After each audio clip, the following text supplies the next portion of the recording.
तो दोस्तों डिसीफुल लव नाम की एक बेहतरीन सीरीज ये नेटफ्लिक्स के प्लेटफॉर्म पर हमें 2024 के अंदर देखने को मिलने वाली है। ये एक रोमांटिक एक तरह से सीरीज रहने वाली है टेलीविज़न, जो कि हमें 9 अक्टूबर 2024 से नेटफ्लिक्स पर देखने को मिलने वाली है। तो आज की इस वीडियो में हम इसी सीरीज के बारे में बात करने जा रहे हैं। पूरी जानकारी आपको बताएगी इसके प्री प्रोडक्शन, रिलीजिंग, कास्टिंग के बारे में, कितने एपिसोड हमें देखने को मिले, पूरी जानकारी इस वीडियो में आपको देखने को मिलने वाली है। तो वीडियो को लाइक कर दे, अब इसके बारे में हम जानना चालू करते हैं। डिसीटफुल लव इतालवी इंगन्नो शाब्दिक रूप से धोखा पप्पी कोर्सिकाटो द्वारा निर्देशित एक आगामी इतालवी romantic drama television mini series है जो British mini series gold digger पर आधारित है। यह 9 अक्टूबर 2024 को नेटफ्लिक्स पर रिलीज होगी। गालना मोनिका गुएरिटोर, गैब्रिएला एक धनी 60 वर्षीय होटल मालकिन, जियाकोमो जियानियोटी एलिया के रूप में, इमानुअल कैसेरियो इट स्टेफानो के रूप में, धर्मा मंगिया वुड्स गैब्रिएला की बेटी के रूप में, फ्रांसेस्को डेल गॉडियो, डेनिस कैपेजा इट, फैब्रिजिया साची, सेंड्रा सेकेरेली, गेपी ग्लीजेस इट। उत्पादन फिल्मांकन मार्च 2023 में शुरू हुआ। 1, 2 और पोसिटानो और मिसेनो नेपल्स में हुआ। 3, 4 मुक्त करना श्रृंखला का एक टीजर ट्रेलर 25 जुलाई 2024 को जारी किया गया था। 5, 6 आधिकारिक ट्रेलर 17 सितंबर 2024 को जारी किया गया था। 7, 8 संदर्भ अगस्त 2018 में यह घोषणा की गई थी कि जूलिया ऑर्मंड बीबीसी द्वारा कमीशन की गई 6 भाग वाली लघु श्रृंखला में अभिनय करेंगी। श्रृंखला के पहले 3 एपिसोड वेनेसा कैसविल द्वारा निर्देशित किए गए थे। 3 उस महीने के अंत में बेन बार्न्स को कास्ट किया गया था। 4 एलेक्स जेनिंग्स, जेमिमा रूपर और सेबेस्टियन आर्मेस्टो सहित सहायक कलाकारों को डेवॉन और लंदन के बीच फिल्मांकन शुरू होते ही जोड़ा गया था। 5 सितंबर 2018 में फिल्मांकन शुरू हुआ। 6 स्वागत रॉटन टोमाटोज पर शो को 57% की स्वीकृति रेटिंग मिली है। आलोचनात्मक सहमति कहती है, दृश्यात्मक रूप से भव्य और विषयगत रूप से महत्वाकांक्षी लेकिन अंतः सामंजस्य से रहित, गोल्ड डिगर अपनी क्षमता से अधिक काटता है। 7 द गार्जियन की लूसी मैंगन ने हालांकि शो को लेखिका मार्नी डिकेंस द्वारा एक साहसिक और बेहद मनोरंजक प्रयास कहा। गोल्ड डिगर एक 6 भाग की ड्रामा टेलीविजन मिनी सीरीज है जिसे मार्नी डिकेंस द्वारा बनाया और लिखा गया है और इसमें जूलिया ऑर्मंड और बेन बार्न्स ने अभिनय किया है, जो मंगलवार 12 नवंबर 2019 से साप्ताहिक रूप से BBC वन पर प्रसारित होता है। BBC सीरीज के लिए असामान्य रूप से सभी एपिसोड पहले एपिसोड के टेलीविजन प्रसारण के दिन ही BBC iPlayer पर उपलब्ध हो गए और सीरीज को अंतर्राष्ट्रीय स्तर पर प्रसारित किया गया। इस सीरीज को BBC ने एक समकालीन रिलेशनशिप थ्रिलर के रूप में वर्णित किया है जो दूसरे मौकों, परिवार और विश्वासघात के बारे में है। एक आधार अपने आसपास के सभी लोगों की जिंदगी को पीछे छोड़कर एक अमीर 60 वर्षीय महिला अपनी आधी उम्र के आदमी के साथ रिश्ते में प्रवेश करती है। उसके वयस्क बच्चों को चिंता है कि वह एक सोने की खुदाई करने वाला है। कलाकार और पात्र जूलिया ऑर्मंड, जूलिया डे एक धनी 60 वर्षीय महिला जो एक युवा व्यक्ति से प्यार करने लगती है। Ben Barnes, Benjamin green, Julia का 36 वर्षीय प्रेमी। Alex Jennings, Ted day, Julia के पूर्व पति। सेबेस्टियन आर्मेस्टो, पैट्रिक डे, जूलिया और टेड के बच्चों में सबसे बड़े। यास्मीन अकरम, एमियर डे, पैट्रिक की पत्नी। जेमिमा रूपर, डेला डे, जूलिया और टेड की बेटी। आर्ची रेनॉक्स, लियो डे, जूलिया और टेड का 25 वर्षीय बेटा जो अभी भी अपनी मां के साथ रहता है। निक्की अमुकाबर्ड, मार्शा, जूलिया की पूर्व सबसे अच्छी दोस्त जिसका टेड के साथ प्रेम प्रसंग था। कार्ला सिमोन स्पेंस, कैली ओकेलो, मार्शा की बेटी, एक परेशान युवा वयस्क जो अपने पिता के नुकसान से जूझ रही है। जूलिया मैकेंजी हेजल, टेड की मां के रूप में indica Watson, Charlotte day, Patrick की बेटी और जूलिया की पोती के रूप में डेविड लियोन, किरण, बेंजामिन का सौतेला भाई मेव डरमोडी एमिली के रूप में। एपिसोड नहीं। शीर्षक निर्देशक द्वारा लिखित। मूल प्रसारण तिथि दर्शक लाखों में 2। 1 उसका लड़का वेनेसा कैसविल मार्नी डिकेंस 12 नवंबर 2019 6.85। जूलिया डे एक अमीर महिला है और हाल ही में तलाकशुदा है, जो अपने 3 बड़े हो चुके बच्चों पैट्रिक, डेला और लियो के विभिन्न कारणों से जेल से छूट जाने के बाद अपना 7वां जन्मदिन अकेले लंदन में बिताती है। दोपहर को ब्रिटिश संग्रहालय में बिताते हुए वह बेंजामिन ग्रीन नामक एक युवक से मिलती है, जिसके साथ वह तुरंत प्रभावित हो जाती है। वे डेटिंग शुरू करते हैं और वह अंततः उसे अपने बच्चों से मिलवाती है, जिन्हें तुरंत संदेह हो जाता है कि वह एक सोने की खुदाई करने वाला है। इस बीच पैट्रिक अपने काम और अपने परिवार के पालन पोषण दोनों को लेकर तनाव में है। वह काम पर अपने एक सहकर्मी के साथ संबंध बनाने से भी बचने की कोशिश करता है। 2 उसकी बेटी वेनेसा कैसविल मार्नी डिकेंस 19 नवंबर 2019 6.01। पैट्रिक को बेंजामिन के इरादों पर शक है, इसलिए वह अपनी बहन डेला के साथ मिलकर बेंजामिन पर जासूसी करने का फैसला करता है। वे अंततः बेंजामिन को एक समझौतापूर्ण स्थिति में पकड़ लेते हैं, जो संभवतः जूलिया के साथ उसके रिश्ते को खत्म कर सकता है। इस बीच डेला अपनी पूर्व प्रेमिका के लंदन लौटने के साथ तालमेल बिठाने के लिए संघर्ष करती है। 3 उसका प्रतिद्वंद्वी वेनेसा कैसविल मार्नी डिकेंस 26 नवंबर 2019 5.99। डेवोन में जूलिया के घर पर मिलने के दौरान बेंजामिन उसकी पूर्व सबसे अच्छी दोस्त मार्शा से मिलता है और मार्शा के अफेयर और जूलिया के पूर्व पति टेड के साथ वर्तमान रिश्ते के बारे में जानता है। पैट्रिक और डेला जूलिया से मिलने जाते हैं, जहां वे उसे बेंजामिन की बेवफाई के सबूत दिखाते हैं। हालांकि जूलिया द्वारा सामना किए जाने के बाद बेंजामिन गलतफहमी को दूर कर देता है और उनका रिश्ता मजबूत होता जाता है। वह अंततः उसके घर में रहने चला जाता है, जिससे लियो बहुत नाराज होता है। चट्टानों के किनारे चलते हुए बेंजामिन जूलिया को प्रपोज करता है, जो स्वीकार कर लेती है। 4 उसके पति डेविड इवांस मार्नी डिकेंस 3 दिसंबर 2019 6.13। जूलिया टेड को बेंजामिन से अपनी सगाई के बारे में बताती है। टेड मार्शा को प्रपोज करके बदला लेता है, लेकिन जूलिया की वजह से वह उसे अस्वीकार कर देती है। इस बीच जूलिया क्रिसमस डिनर के दौरान अपने बच्चों को सगाई की घोषणा करती है, लेकिन वे तुरंत इसके खिलाफ हो जाते हैं।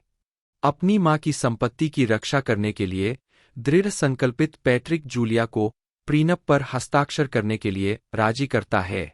बेंजामिन को परेशान नहीं करना चाहती और चिंतित है कि उसके बच्चे बेंजामिन के बारे में सही है, जूलिया बेंजामिन के हस्ताक्षर की नकल करती है। यह भी पता चलता है कि जूलिया का टेड के साथ रिश्ता अपमानजनक था। 5 उसका बच्चा डेविड इवांस मार्नी डिकेंस 10 दिसंबर 2019 6.19। लियो के 25वें जन्मदिन का जश्न मनाते समय बेंजामिन का सौतेला भाई कीरोन अप्रत्याशित रूप से प्रकट होता है। इससे जूलिया और बेंजामिन के रिश्ते को खतरा है, क्योंकि बेंजामिन ने दावा किया था कि वह इकलौता बच्चा है। यह मानते हुए कि बेंजामिन जितना बता रहा है उससे कहीं ज्यादा छिपा रहा है, जूलिया उसके गृहनगर जाती है, जहां उसे उसका रहस्य पता चलता है। इस बीच लियो कीरोन से दोस्ती करता है, जो उसे एक व्यवसाय शुरू करने के लिए प्रेरित करता है, लेकिन बेंजामिन से प्रभावित होने के बाद जूलिया उसमें निवेश करने से इनकार कर देती है। लियो उसे छोड़कर टेड के साथ रहने लगता है, जिससे जूलिया परेशान हो जाती है। 6 उसका प्यार डेविड इवांस मार्नी डिकेंस 17 दिसंबर 2019 6.36। यह शादी का दिन है और जूलिया बेंजामिन के अतीत के खुलासे से स्तब्ध है। वह शादी से भाग जाती है, लेकिन बेंजामिन अंततः उसे ढूंढ लेता है। बेंजामिन की कहानी जानने के बाद जूलिया को अंतिम निर्णय का सामना करना पड़ता है जो उसके भविष्य को निर्धारित करेगा। रेटिंग में प्री ट्रांसमिशन शामिल है। उत्पादन बेंजामिन थॉमस बार्न्स, जन्म 20 अगस्त 1981, एक अंग्रेजी अभिनेता है। उन्हें the chronicles of Narnia film series 2008 से 2010 में प्रिंस कैस्पियन, वेस्टवर्ल्ड 2016 से 2020 में लोगन Delos, Marvel series the Punisher 2017 से 2019 में बिली रूसो, जिगसॉ और Netflix series shadow and bone 2021 से 2023 में द डार्कलिंग के रूप में उनकी भूमिकाओं के लिए जाना जाता है। उन्होंने स्टारडस्ट 2007 में युवा डंस्टन थॉर्न की भूमिका, डोरियन ग्रे 2009 में शीर्षक भूमिका, किलिंग बोनो 2011 में Neil McCormick, The Big Wedding 2013 में एलेजांद्रो, सेवेंथ सन 2014 में Tom Ward, Sons of Liberty 2015 में सैमुअल एडम्स और गोल्ड डिगर 2019 में बेंजामिन ग्रीन की भूमिका निभाई। बार्न्स ने अपना पहला सिंगल 11:11 सितंबर 2021 में एक म्यूजिक वीडियो के साथ रिलीज किया, इससे पहले कि वह अपना पहला extended play EP songs for you release करे, जिसमें अक्टूबर में राइज अप के लिए एक म्यूजिक वीडियो भी शामिल है। ईपी में 11:11 rise up, pirate song, not the end और ऑर्डिनरी डे गाने शामिल है।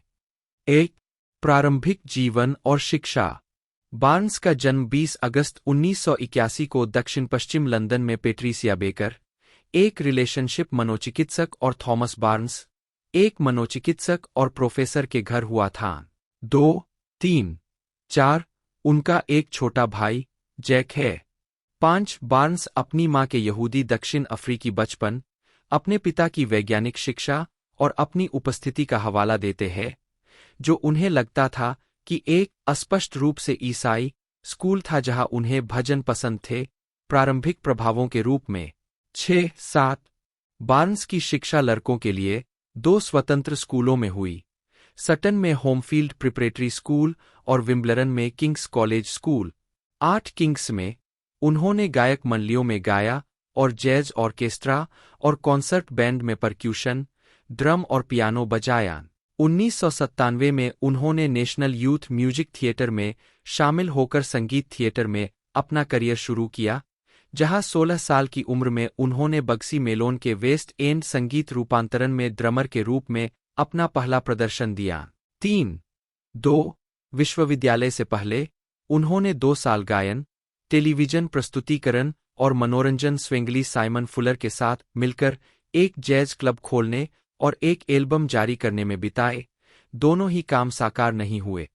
5 इसके बाद बार्न्स ने किंगस्टन विश्वविद्यालय में अंग्रेजी साहित्य और नाटक का अध्ययन किया, डॉन जुआन मुख्य भूमिका में, द गोल्डन एज, एक्सपोजर और द जू स्टोरी जैसी प्रस्तुतियों में अभिनय और निर्देशन किया। 9 5 उन्होंने हैरी पॉटर और द हॉबिट के विषयों पर निबंध लिखने के लिए अंग्रेजी पुरस्कार जीता। 10 The Ragged Child, The Dreaming, Loving Ophelia, Sex, Chips and Rock and Roll जैसे गहन कृतियों पर थिएटर में काम करते हुए वह कुछ समय के लिए बॉयबैंड हाईराइज में शामिल हो गए, जिन्होंने Eurovision making your mind up में प्रदर्शन किया। 2004 के यूरोविजन सॉन्ग प्रतियोगिता के लिए यूके की प्रविष्टि लीडिंग मी ऑन के साथ। 2 11 9 12 2008 में उन्हें विश्वविद्यालय की वॉल ऑफ फेम में शामिल किया गया, जो 20 से अधिक निपुण पूर्व छात्रों में शामिल होने वाले सबसे कम उम्र के व्यक्ति थे। 13 आजीविका बार्न्स 2008 में the chronicles of Narnia, prince Caspian के यूके प्रीमियर पर। बार्न्स ने 2006 में टेलीविजन पर काम करना शुरू किया, जिसमें यूके सीरीज डॉक्टर्स में अतिथि भूमिका भी शामिल थी। उसी वर्ष वह द हिस्ट्री बॉयज के वेस्ट एंड प्रोडक्शन के कलाकारों की टुकड़ी में शामिल हो गए, जिसमें उन्होंने यौन उत्तेजक डेकिन के रूप में अभिनय किया और प्रशंसा प्राप्त की। 14 15 5 बार्न्स ने स्टारडस्ट 2007 में युवा डंस्टन थॉर्न के रूप में अपनी फीचर फिल्म की शुरुआत की, जिसका निर्देशन मैथ्यू वॉन ने किया था और यह नील गैमन के इसी नाम के उपन्यास पर आधारित थी। उन्होंने सूजी हेलवुड की बिग्गा थान बेन 2008 में कोबाका नामक एक रूसी गुंडे की भूमिका निभाई। 16 जून 2008 में बार्न्स को एंड्रयू एडम्सन द्वारा निर्देशित the chronicles of Narnia prince Caspian में प्रिंस कैस्पियन की भूमिका के लिए पहचान मिली। 17 एडम्सन ने फिल्म का वर्णन एक युवावस्था की और कुछ हद तक मासूमियत के नुकसान की कहानी के रूप में किया, जिसमें कैस्पियन शुरू में काफी भोला था, फिर बदला लेने की लालसा करता है और अंत में बदला लेने से चूक जाता है। 18 जबकि कई पाठक कैस्पियन को एक बच्चे के रूप में व्याख्या करते हैं, उपन्यास के एक अंश में उसकी उम्र पीटर के करीब होने का उल्लेख है, इसलिए विलियम मोस्ले से मेल खाने के लिए एक बड़े अभिनेता की तलाश की गई थी। बार्न्स को फिल्म निर्माताओं से मिलने के 2.5 हफ्ते बाद कास्ट किया गया था और वह एडम्सन के सरोगेट परिवार और पेवेंसिस की भूमिका निभाने वाले 4 अभिनेताओं में अच्छी तरह फिट होगा। 1920 फिल्म में उनका भूमध्यसागरीय उच्चारण आंशिक रूप से द प्रिंसेस ब्राइड में इनिगो मोंटोया के रूप में मैंडी पेटिंकिन के प्रदर्शन से प्रेरित था। 21 बार्न्स ने video game the chronicles of Narnia prince Caspian में अपने चरित्र को आवाज भी दी। उनके चित्रण ने उन्हें 2008 के सर्वश्रेष्ठ पुरुष प्रदर्शन के लिए राष्ट्रीय मूवी पुरस्कार, चॉइस मूवी ब्रेकआउट पुरुष के लिए 2008 के टीन चॉइस पुरस्कार और सर्वश्रेष्ठ ब्रेकथ्रू पुरुष के लिए 2009 के एमटीवी मूवी पुरस्कार से नामांकन दिलाया। 22 नवंबर 2008 में बार्न्स ने नोएल कायर के इसी नाम के नाटक पर आधारित स्टीफन इलियट की रोमांटिक कॉमेडी ईजी वर्च्यू में जेसिका बील और कॉलिन फर्थ के साथ जॉन व्हिटेकर की भूमिका निभाई। स्कोर में कायर और जैज युग के गाने थे, जिनमें से 3 बार्न्स ने गाए थे। इसके बाद उन्होंने डोरियन ग्रे में शीर्षक चरित्र के रूप में अभिनय किया, जो ऑस्कर वाइल्ड के उपन्यास का एक फिल्म रूपांतरण था, जिसे ओलिवर पार्कर ने निर्देशित किया और सितंबर 2009 में रिलीज किया गया। 23 सूरी कृष्णम्मा द्वारा निर्देशित और सितंबर 2010 में रिलीज हुई मनोवैज्ञानिक थ्रिलर लॉक्ड इन में उन्होंने जोश की भूमिका निभाई। बार्न्स ने The chronicles of Narnia The Voyage of the don Treader में किंग कैस्पियन के रूप में अपनी भूमिका दोहराई, जो फिल्म श्रृंखला की तीसरी किस्त है। जूलिया करिन ऑर्मंड, जन्म 4 जनवरी 1965, एक अंग्रेजी अभिनेत्री है। वह the baby of Macon 1993, legends of the fall 1994, first knight 1995, Sabrina 1995, Smilla's sense of snow 1997 और द बार्बर ऑफ साइबेरिया 1998 में दिखाई देकर प्रसिद्धि में आई। उन्होंने एचबीओ फिल्म टेम्पल ग्रैंडिन 2010 में अपनी भूमिका के लिए मिनी सीरीज या मूवी में उत्कृष्ट सहायक अभिनेत्री के लिए एमी पुरस्कार जीता। वह the walking dead world beyond 2020 में मुख्य प्रतिपक्षी की भूमिका के लिए भी जानी जाती है।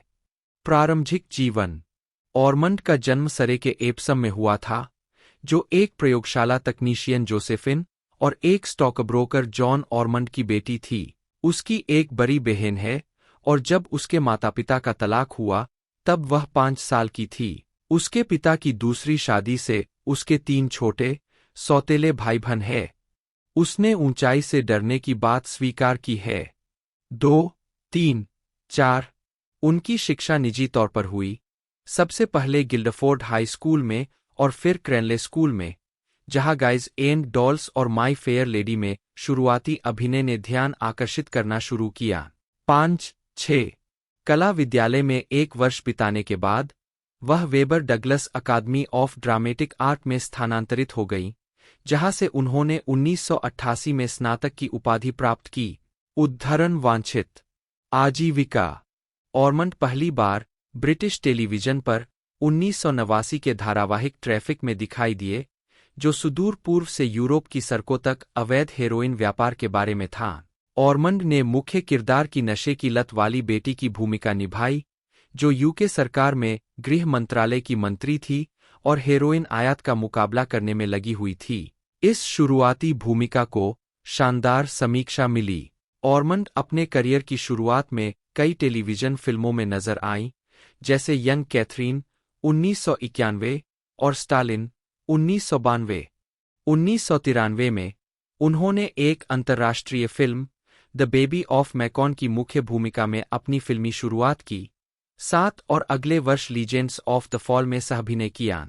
1995 में ऑरमंड ने फर्स्ट नाइट में रानी गुनिवरे की भूमिका निभाई और सबरीना में शीर्षक भूमिका निभाई।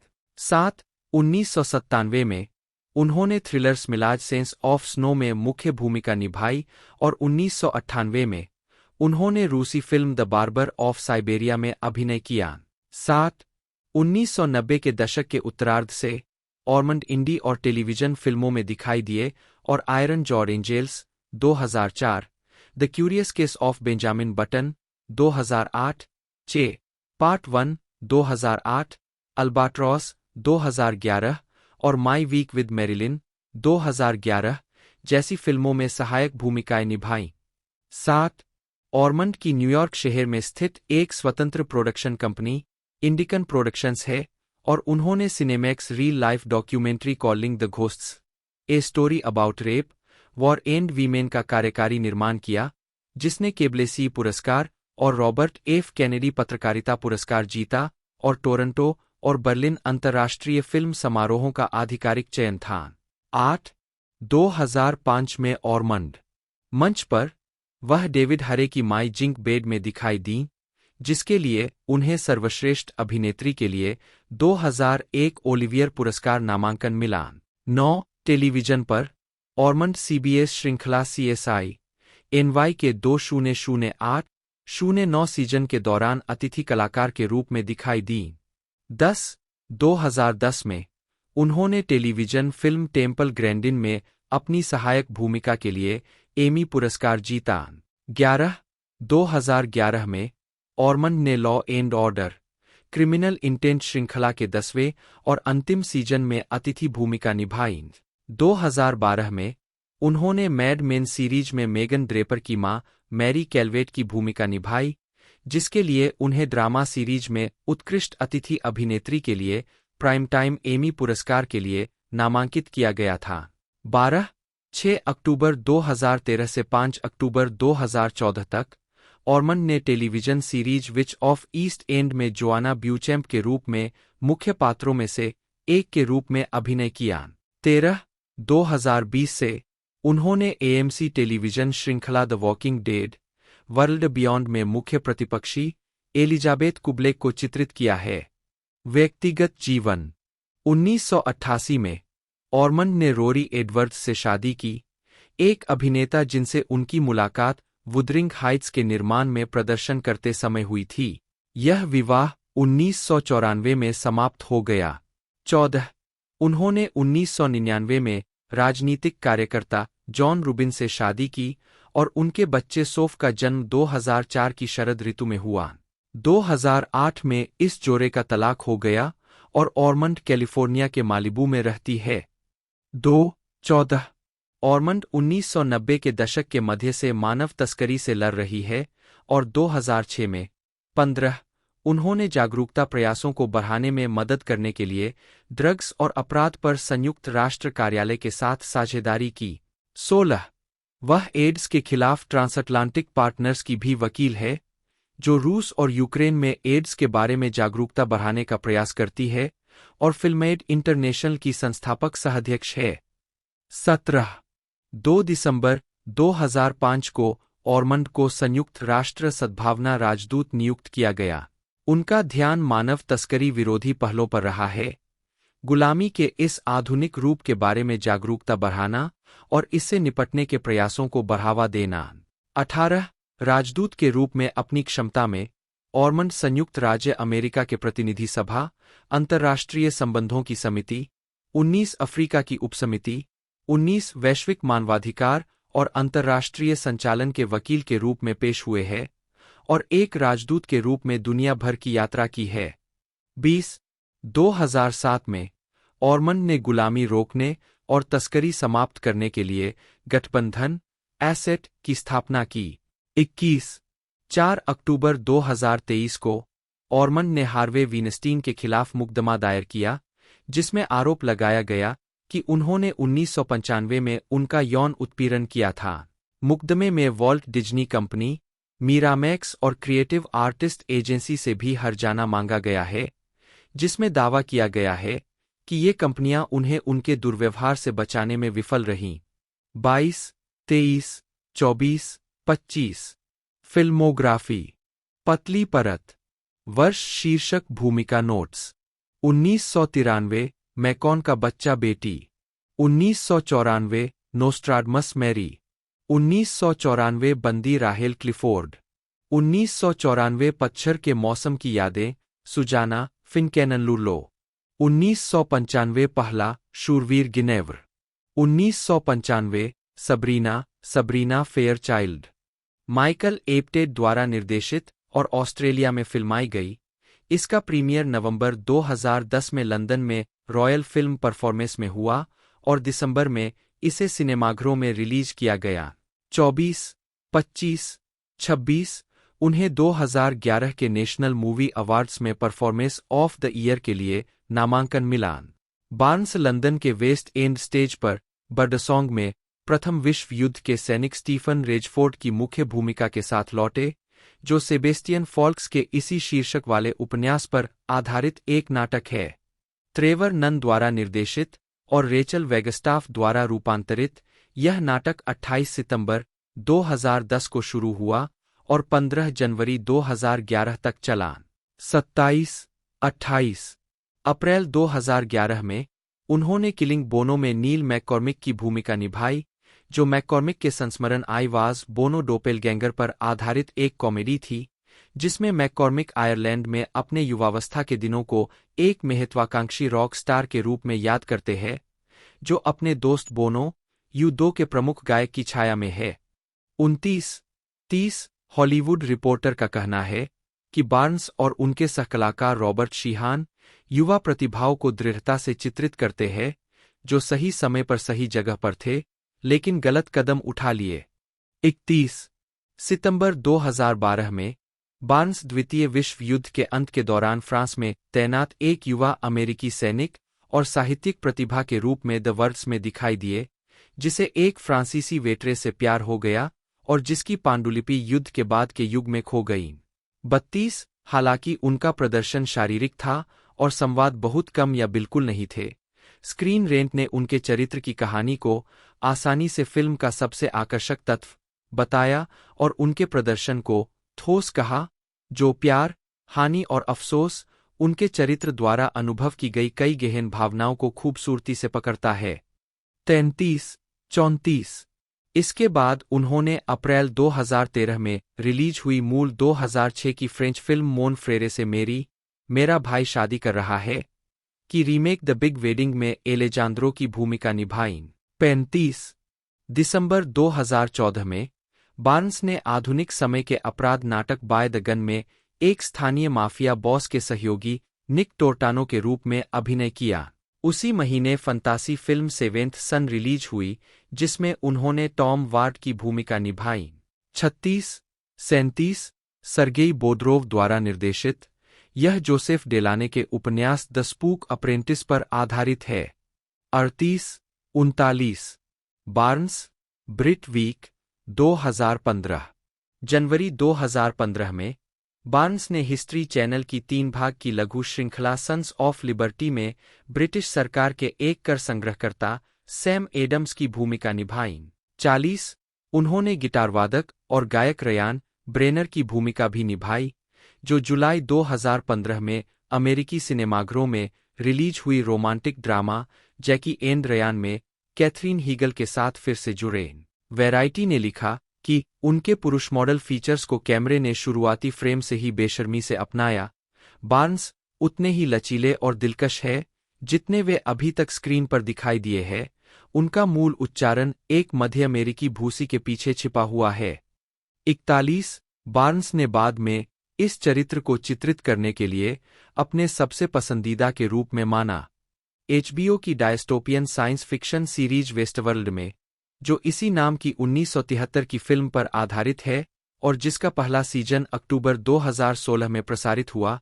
बार्न्स ने युवा व्यवसायी लोगन डेलोस की भूमिका निभाई, जो डेलोस कॉरपोरेशन के बेहिचक उत्तराधिकारी थे, जिन्होंने वेस्टवर्ल्ड में अपनी कंपनी के निवेश का नेतृत्व किया, जो एक तकनीकी रूप से निर्मित वाइल्ड वेस्ट थीम वाला मनोरंजन पार्क है, जिसमें एंड्रॉयड होस्ट रहते हैं। 43 कलाकारों को 2017 स्क्रीन एक्टर्स गिल्ड अवार्ड्स में एक ड्रामा सीरीज में एक कलाकारों की टुकड़ी द्वारा उत्कृष्ट प्रदर्शन के लिए नामांकन मिला। बार्न्स ने द पनिशर में बिली रूसो का किरदार निभाया, जो एक पूर्व स्नाइपर था, जिसने अपनी निजी सैन्य कंपनी एनविल शुरू की थी।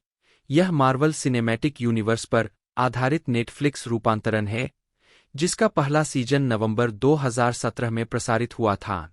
44 बार्न्स ने अपने किरदार का वर्णन किसी ऐसे व्यक्ति के रूप में किया है जो बहुत ही आत्ममुग्ध, व्यर्थ और लालची है, और खुद को एक बेहद शक्तिशाली अल्फा तरीके से देखता है, और जो एक टूटे और दुर्व्यवहार वाले अतीत से प्रेरित है।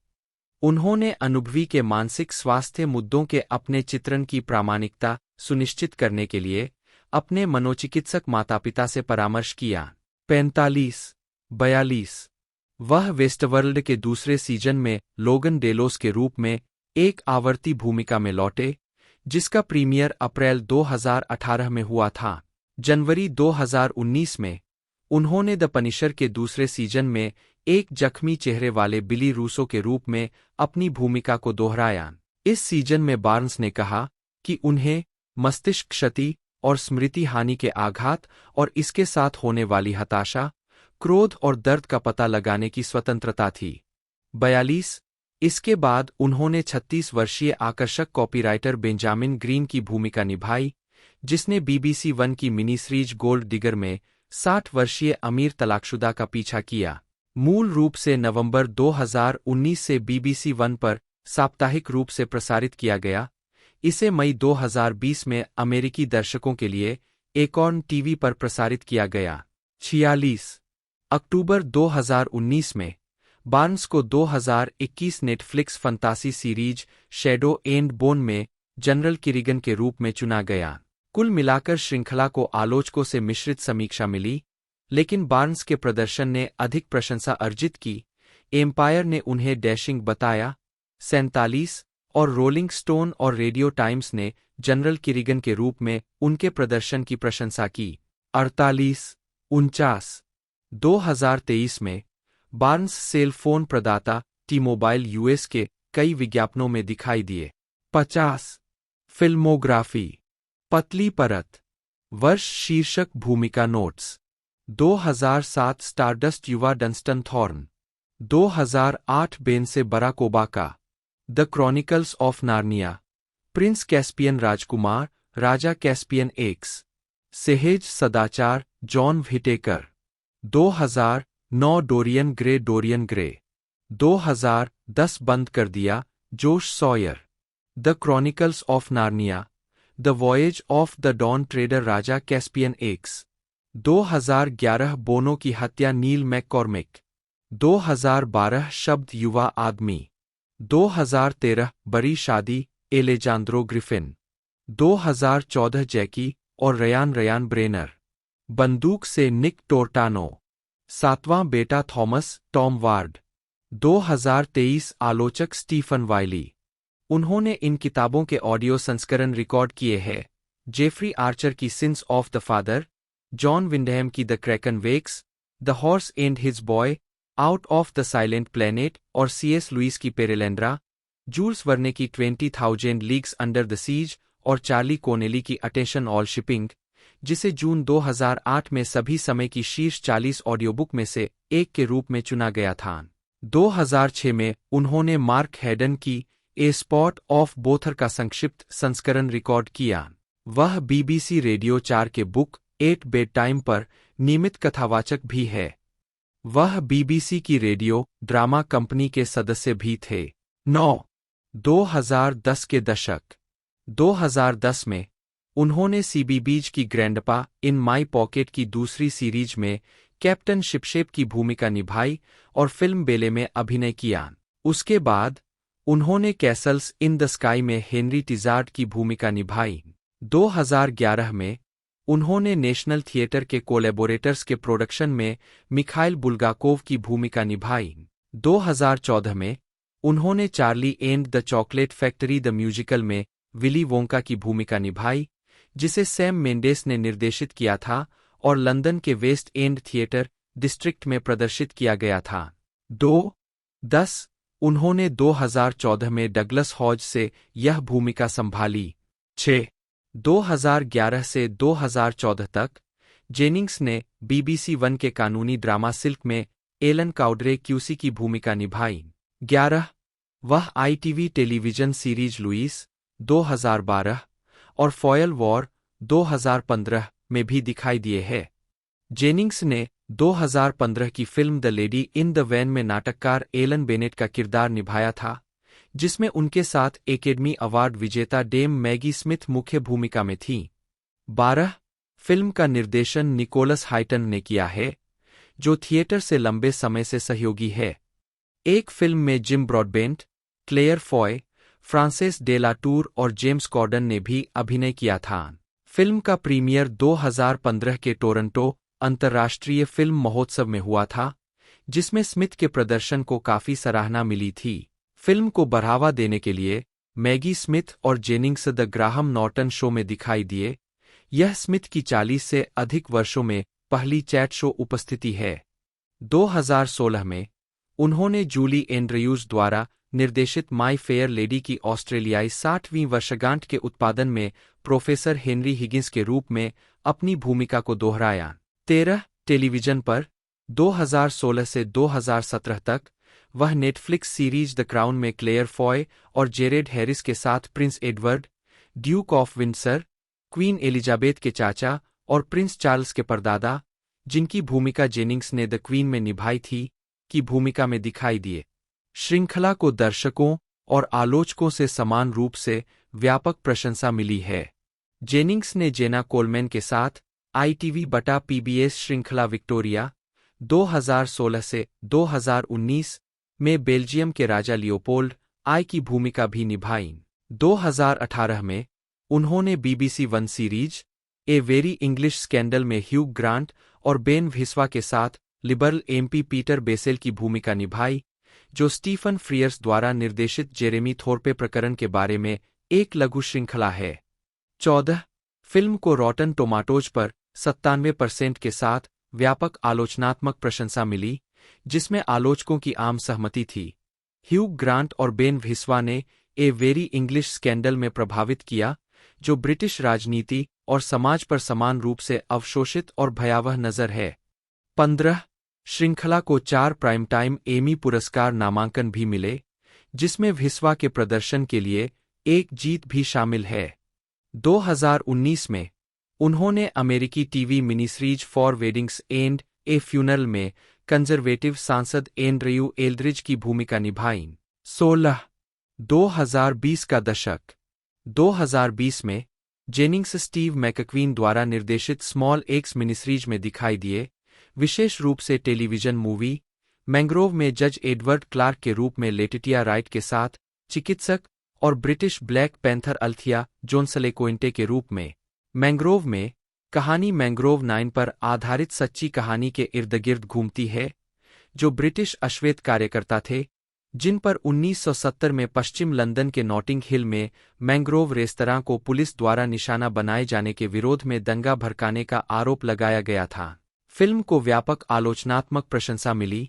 रॉटन टोमाटोज पर आलोचकों की आम सहमति के साथ मजबूत प्रदर्शन और दृढ़ विश्वास की एक और भी मजबूत भावना से लैस मैंग्रोव संस्थागत नस्लवाद का एक शक्तिशाली अभियोग है।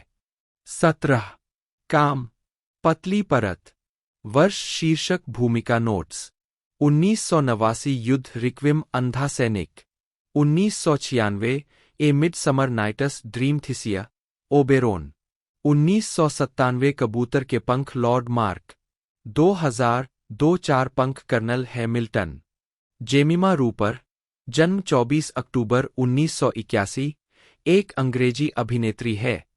टेलीविजन सीरीज में बाल कलाकार के रूप में शुरुआत करने के बाद वह कई फिल्मों और थिएटर भूमिकाओं में नजर आ चुकी है।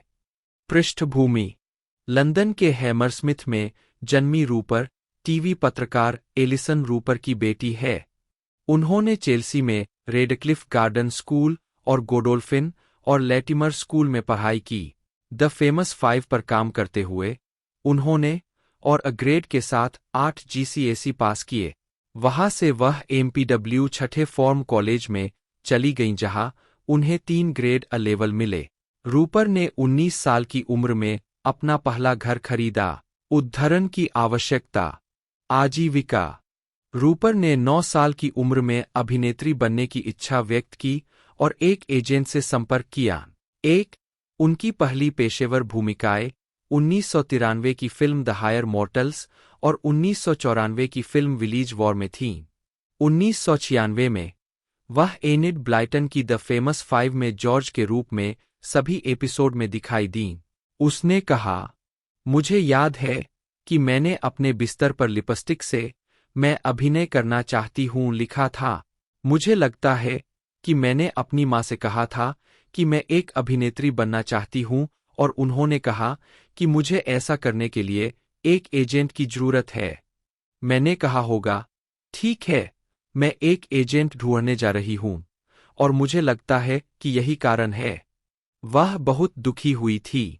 उन्होंने कहा, कृपया अभिनेत्री मत बनो, डॉक्टर या वकील बनो। लेकिन मैं इस सब के बारे में बहुत संकीर्ण सोच रखती थी। मैं इकलौती संतान हूं और मैंने बहुत समय अकेले बिताया है। मैंने बहुत सारे काल्पनिक खेल खेले।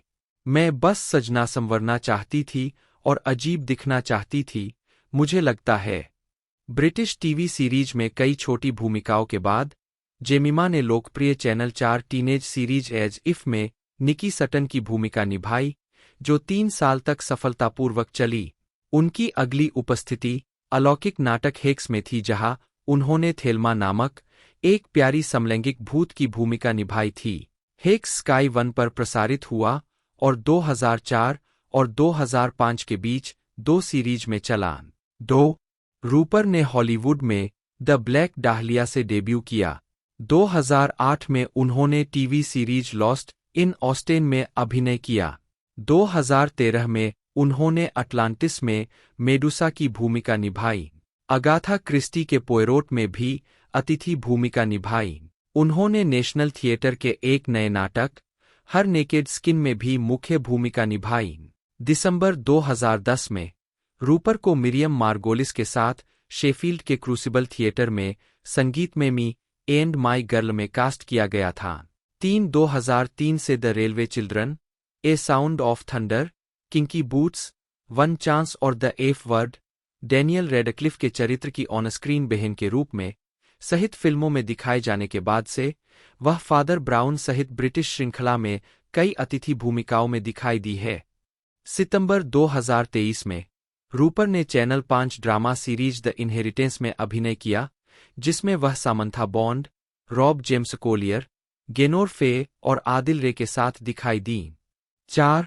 अवस्था: रूपर को वन मैन टू गुवन्स में मंच पर देखा गया था, जिसकी सकारात्मक समीक्षा की गई थी। उसके बाद से वह वेस्ट एंड में ब्लिथ स्पिरिट और ब्रीडर्स में दिखाई दी है। 5. फिल्मोग्राफी: पतली परत, वर्ष शीर्षक भूमिका नोट्स: 1993 उच्चतर नश्वर विक्की, 1994 विली का युद्ध एनाबेल, 1998 और बॉब मैगी मूर, 2002 स्नैपशॉट्स नरमा 20 वर्ष, 2005 गरगराहट की ध्वनि जेनी क्रैस, किंकी बूट्स निकोला, 2006 काला डाहलिया लोर्ना मर्ट, 2011 होटल कैलेडोनिया केसी राइट, 2013 एक मौका हाइड्रेंजिया, एफ शब्द एली, 2022 कुलमाता लौरा, शादी में वे लोग जिनसे हम नफरत करते हैं मिमजी, एलेक्स माइकल जेनिंग्स सीबीई, जन्म 10 मई 1957, एक अंग्रेजी रंगमंच और स्क्रीन अभिनेता है जिन्होंने रॉयल शेक्सपियर कंपनी और नेशनल थिएटर के साथ बड़े पैमाने पर काम किया है। लंदन के मंच पर अपने काम के लिए जेनिंग्स को 3 ओलिवियर पुरस्कार मिले, जिसमें टू क्लेवर बाय हाफ, 1988, पियर गिंट 1996 और माई फेयर लेडी 2003 के लिए पुरस्कार जीते। वह ड्रामा, संगीत और कॉमेडी श्रेणियों में ओलिवियर पुरस्कार जीतने वाले एकमात्र कलाकार है।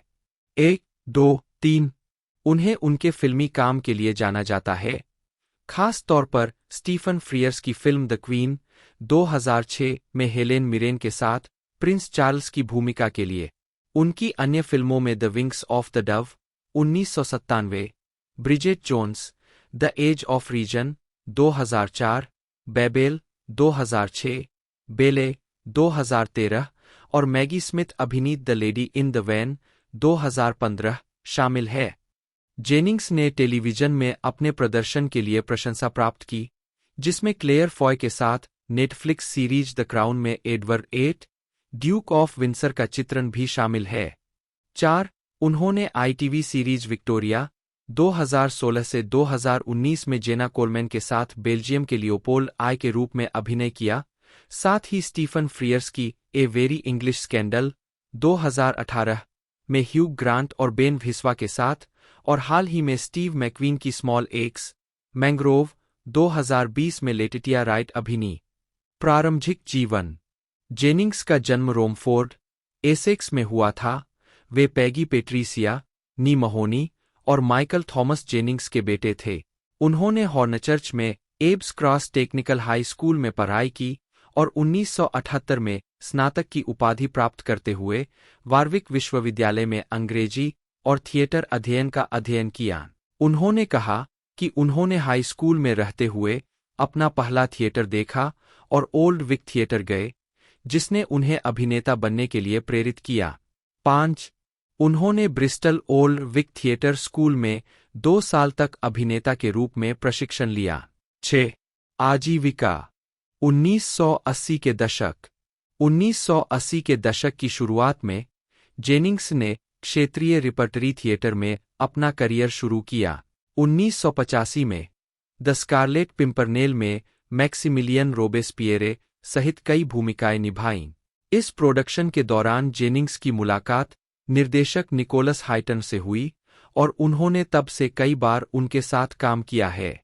एक ओल्ड विक में टू क्लेवर बाय हाफ में ग्लूमोव के रूप में उनके प्रदर्शन के लिए उन्होंने 1988 में सर्वश्रेष्ठ हास्य प्रदर्शन के लिए ओलिवियर पुरस्कार जीता। अगले वर्ष द लायर में डोरांटे को चित्रित करने के लिए उन्हें उसी श्रेणी में नामित किया गया था। उन्होंने रॉयल नेशनल थिएटर के लिए कई नाटकों में प्रदर्शन किया है, जिसमें द विंटर टेल में लियोन्टेस और अल्बर्ट स्पीयर में शीर्षक भूमिका शामिल है। टेलीविजन में जेनिंग्स के काम में the state within, Smiley's people, the franchise affair, inspector Morse, Lewis, Alfonso Bonzo, Ashenden में शीर्षक भूमिका, dead poet society, inspector Alleyn, hard times, bad blood और पीटर एक्रोएड की लंदन शामिल है। उनके कई रेडियो क्रेडिट में Casino Royale, the way of the world, strange meeting, small gods में वोर्बिस और द ओल्ड क्यूरियोसिटी शॉप शामिल है। 1990 के दशक। उनकी रॉयल शेक्सपियर कंपनी की भूमिकाओं में पियर गिंट में शीर्षक भूमिका, जिसके लिए उन्होंने सर्वश्रेष्ठ अभिनेता के लिए 1995-06 में ओलिवियर पुरस्कार जीता। रिचर्ड टू में शीर्षक भूमिका, हेनरी बोलिंगब्रोक के रूप में एंटोन लेसर के विपरीत, ए मिडसमर नाइट्स ड्रीम में थिसर ओबेरॉन, यूके, अमेरिकी दौरा और ब्रॉडवे। 7 मेजर फॉर मेजर में एंजेलो और हैमलेट में शीर्षक भूमिका शामिल है। 8 वह वॉर रिक्विम, आरएसी के ए मिडसमर नाइट्स ड्रीम के फिल्म संस्करण और Joseph and the amazing technicolor dreamcoat 1999 में भी दिखाई दिए। Jennings romantic drama film the wings of the dove में लॉर्ड मार्क के रूप में भी दिखाई दिए, जिसमें Helena Bonham Carter, Elizabeth McGovern, Charlotte Rampling और सर माइकल गैम्बोन ने अभिनय किया था। फिल्म को बहुत प्रशंसा मिली और 4 अकादमी पुरस्कार नामांकन और 5 ब्रिटिश अकादमी फिल्म पुरस्कार नामांकन सहित कई पुरस्कार नामांकन प्राप्त हुए।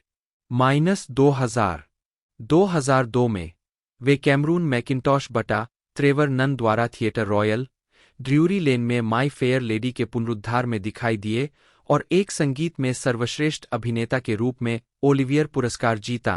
वे रॉयल शेक्सपियर कंपनी में एक एसोसिएट आर्टिस्ट थे। 7 उस वर्ष वे हीथ लेजर, केट हडसन और माइकल शीन के साथ कर्नल हैमिल्टन के रूप में द फोर फेदर्स 2002 में भी दिखाई दिए। 2006 में जेनिंग्स ने द क्वीन में क्वीन एलिजाबेथ द्वितीय के रूप में हेलेन मिरेन के विपरीत चार्ल्स, प्रिंस ऑफ वेल्स के रूप में अपनी सफल फिल्म भूमिका निभाई। एक फिल्म का निर्देशन स्टीफन फ्रियर्स ने किया था और पीटर मॉर्गन ने लिखा था।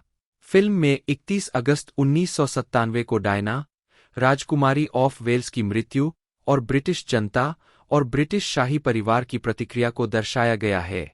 वेनिस फिल्म फेस्टिवल में प्रीमियर होने के बाद यह फिल्म आलोचनात्मक और बॉक्स ऑफिस पर काफी सफल रही। फिल्म को मिरेन के प्रदर्शन के लिए जीत सहित 6 अकादमी पुरस्कार नामांकन मिले। 2007 में उन्होंने एंटी में नोएल कावर्ट के प्रेजेंट लाफ्टर में गैरी एसेंडाइन की भूमिका निभाई। इसके अलावा 2007 में उन्होंने जूडी डेंच अभिनीत बीबीसी मिनी सीरीज क्रैनफोर्ड में रेव हटन की भूमिका निभाई। उन्होंने बीबीसी के एक नाटक हैनकॉक और जॉन में जॉन ले मेसियर की भूमिका भी निभाई। 2009 में वह द हैबिट ऑफ आर्ट में बेंजामिन ब्रिटन के रूप में दिखाई दिए। जून 2008 में उन्होंने रॉबर्ट कार्सेन के प्रोडक्शन बर्नस्टीन के कैंडाइड में ईएनओ में ओपेरेटा में अपनी शुरुआत की, जिसमें उन्होंने वॉल्टेयर और डॉक्टर पेंगलॉस की भूमिका निभाई। जियाकोमो कीटन जियानियोटी, जन्म 19 जून 1989, एक इतालवी कनाडाई फिल्म और टेलीविजन अभिनेता है। उन्होंने हम्बर कॉलेज में थिएटर का अध्ययन किया और 2010 में इतालवी टेलीविजन श्रृंखला मेडिसिना जनरल में अपने अभिनय की शुरुआत की। उन्होंने टेलीविजन श्रृंखला रेन 2013 और मर्डोक मिस्ट्रीज 2013 से 2014 में आवर्ती भूमिकाएं निभाईं। 2015 से 2021 तक जियानियोटी ने medical drama series Grey's Anatomy में डॉ.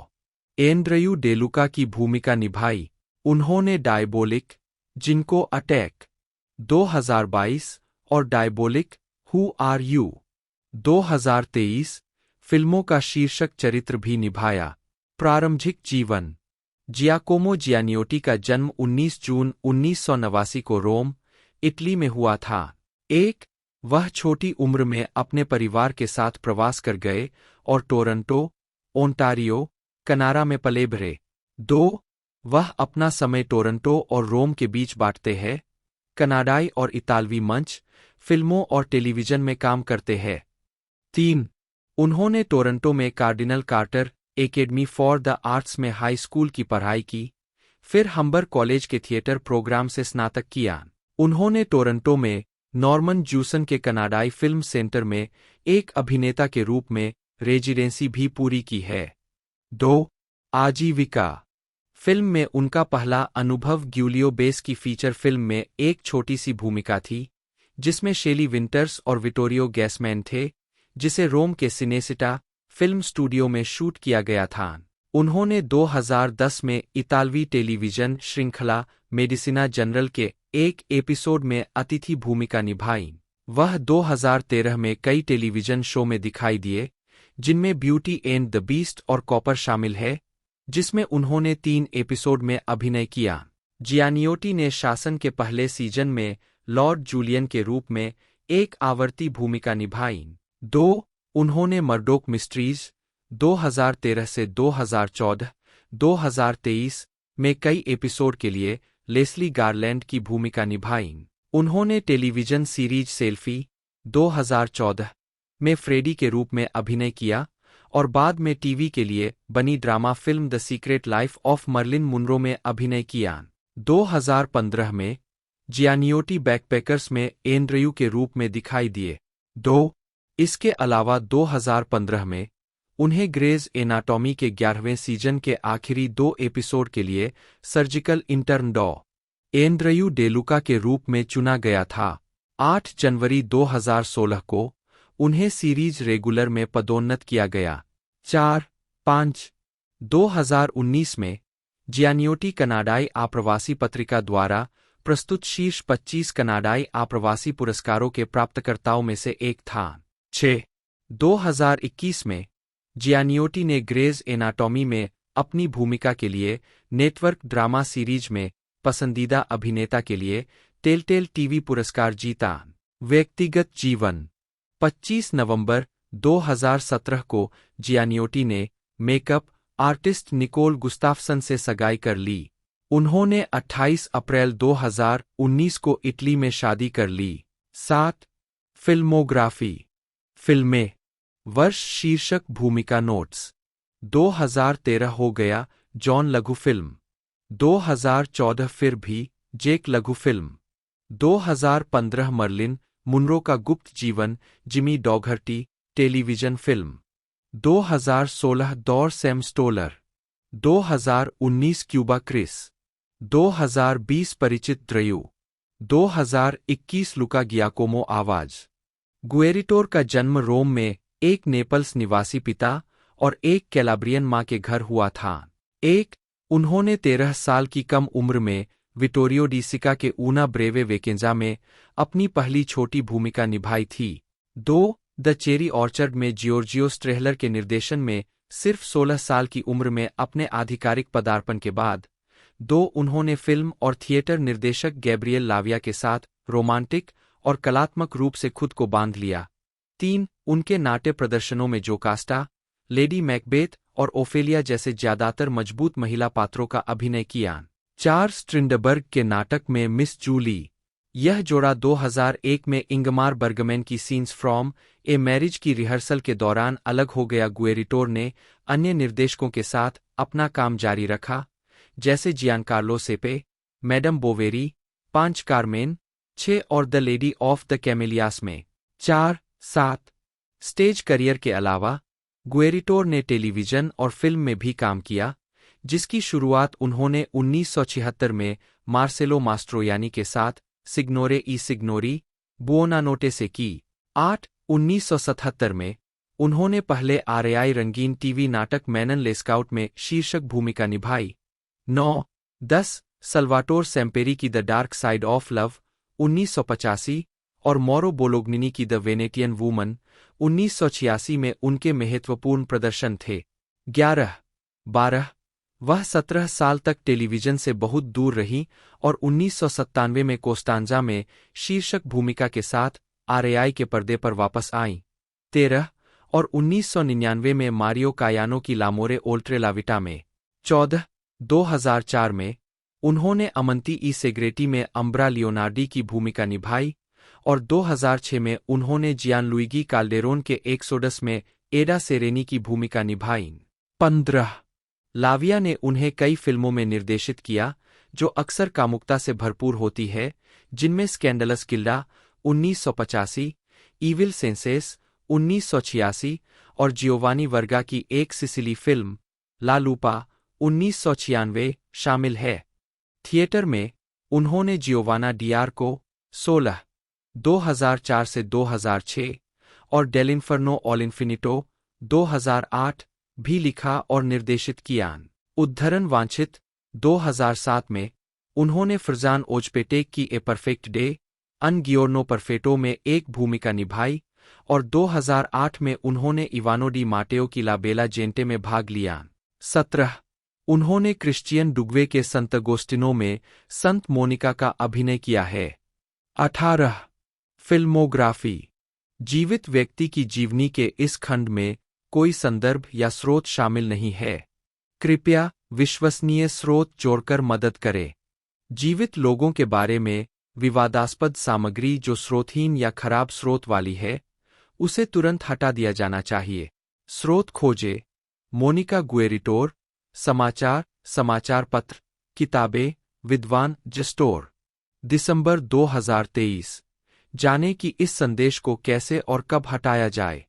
फिल्में वर्ष शीर्षक भूमिका नोट्स 1973 एक संक्षिप्त अवकाश मारिया 1974 प्रेमी और अन्य रिश्तेदार गुलाबी 1975 घास पर पहली बार लौटे 1976 शुभ रात्रि देवियो और सज्जनों पाओलो के सहायक कैमियो उपस्थिति 1977 दिलचस्प स्थिति अन्नाबेला खंड दूसरा एपिसोड जल्दी में आदमी मैरी डे बोइसरोजे 1978 टूटना सिल्विया, 1979 एक साथ, गियुलिया, 1980 पुरुष या पुरुष नहीं बेरसा, ओम्ब्रे मोनिका, 1981 प्यार का जंगल एग्नोलेला, 1982 और भी बहुत कुछ अमेलिया।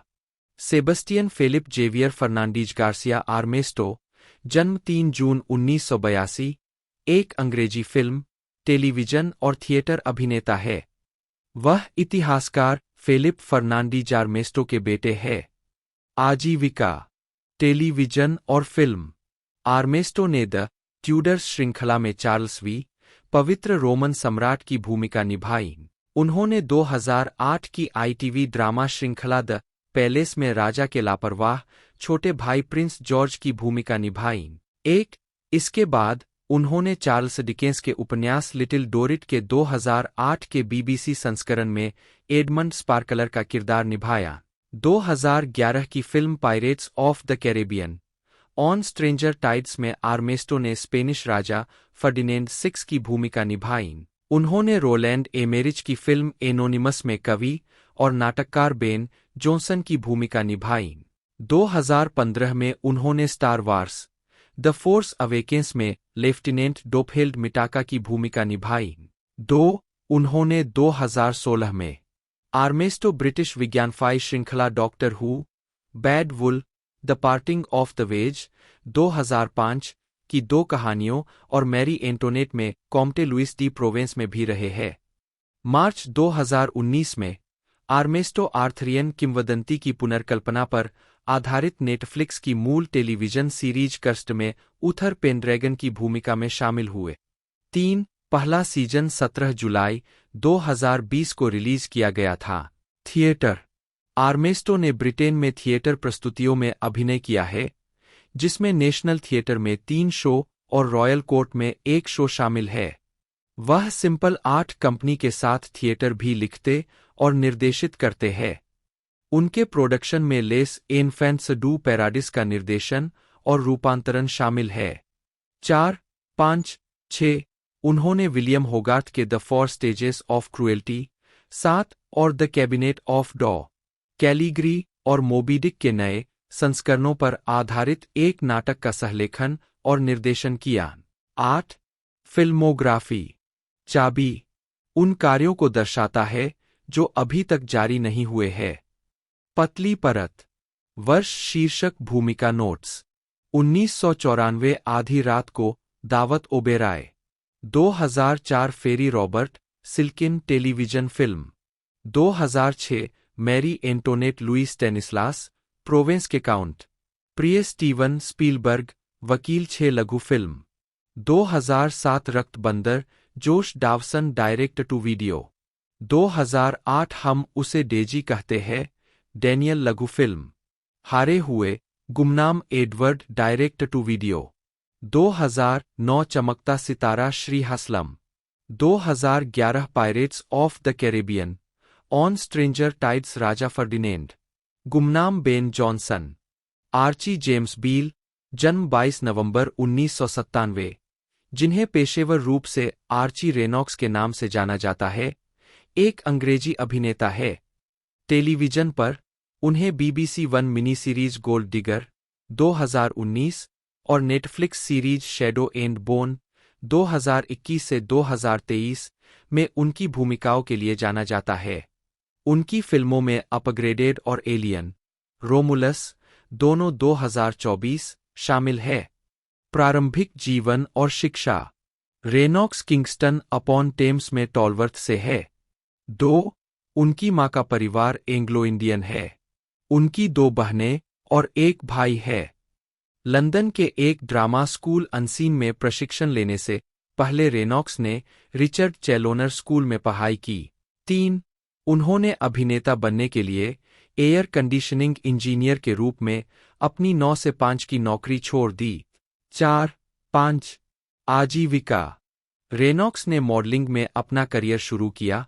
टॉपमैन, नासिर मजहर, मॉस ब्रोस और मेंस फैशन वीक के लिए काम किया। 6 2017 में रेनॉक्स को डायस्टोपियन फिल्म जीरो में कास्ट किया गया था। 7 2019 में उन्होंने अमेज़न प्राइम सीरीज हैना में एक अतिथि भूमिका के साथ अपना टेलीविजन डेब्यू किया और, जैसा कि 2018 में घोषित किया गया था, 2019 बीबीसी वन मिनिसीरीज गोल्ड डिगर में लियो डे के रूप में एक मुख्य भूमिका के साथ। 8-9 रेनॉक्स ने फिल्म वॉयेजर्स में एलेक्स और मार्वल की मॉर्बियस में बॉबी के रूप में छोटी भूमिकाएं की थीं। 10-11 अक्टूबर 2019 में यह घोषणा की गई थी कि Renox 2021 Netflix series shadow and bone में मालेन माल ओरेत्सेव के रूप में अभिनय करेंगे, जो कि लेह बार्डुगो द्वारा ओवरलैपिंग फंतासी पुस्तक सीरीज शैडो एंड बोन और सिक्स ऑफ क्रोज का रूपांतरण है। 12-13 2022 में रेनॉक्स अमेजन प्राइम की मध्ययुगीन comedy film Catherine Called Birdy और एप्पल टीवी प्लस की जीवनी पर आधारित film The Greatest Beer Run Ever में दिखाई दिए। 2023 और 2024 में वह द अदर जोय, अपग्रेडेड, 14 और एलियन रोमुलस फिल्मों में दिखाई दिए। व्यक्तिगत जीवन। रेनॉक्स ने जून 2020 में इंस्टाग्राम पर एक पोस्ट के जरिए घोषणा की कि वह और उनकी गर्लफ्रेंड एनी ओहारा एक बच्चे की उम्मीद कर रहे थे। उनकी बेटी का जन्म अक्टूबर 2020 में हुआ। 15, 16, 17, 18 अगस्त 2024 में रेनॉक्स ने खुलासा किया कि वह और ओहारा सगाई कर चुके हैं। 19 फिल्मोग्राफी। पतली परत। चाबी उन कार्यों को दर्शाता है जो अभी तक जारी नहीं हुए हैं। वर्ष शीर्षक भूमिका नोट्स। 2018 बिल्ली के समान डेविड। 2020 जल निकाय जेमी। 2021 मल्लाह एलेक्स। 2022 मोर्बियस पुलिसमैन। कैथरीन को बर्डी कहा जाता है। Edward the monk. अब तक का सबसे बड़ा बियर रन टॉमी कोलिंस। 2023 अन्य जोए माइल्स मैक्लेरेन। 2024 उन्नत William. Alien Romulus Tyler. 20 television. वर्ष शीर्षक भूमिका नोट्स। 2019 हैना फेलिसियानो। एक एपिसोड। सोने का उत्पादन करने वाला सिंह दिवस लघु श्रृंखला। 6 एपिसोड। 2021 से 2023 छाया और अस्थि मालेन माल ओरेत्सेव मुख्य भूमिका। 2024 जेटी साइमन हिचसन मुख्य भूमिका। दोस्तों बात की जाए तो इसके एपिसोडों की 6 एपिसोड टोटल हमें देखने को मिले हैं और 9 अक्टूबर 2024 से ये रिलीज़ कर दी गई है और इसे मल्टीपल लैंग्वेजों में डब करके रिलीज़ किया गया है। इंडिया के अंदर से हिंदी में भी रिलीज़ किया गया है। आप जाकर नेटफ्लिक्स के प्लेटफॉर्म पर इसे देख सकते हो। तो यदि आपको आज की हमारी ये वीडियो अच्छी लगती है तो वीडियो को लाइक कीजिएगा। मिलते हैं अगले वीडियो में।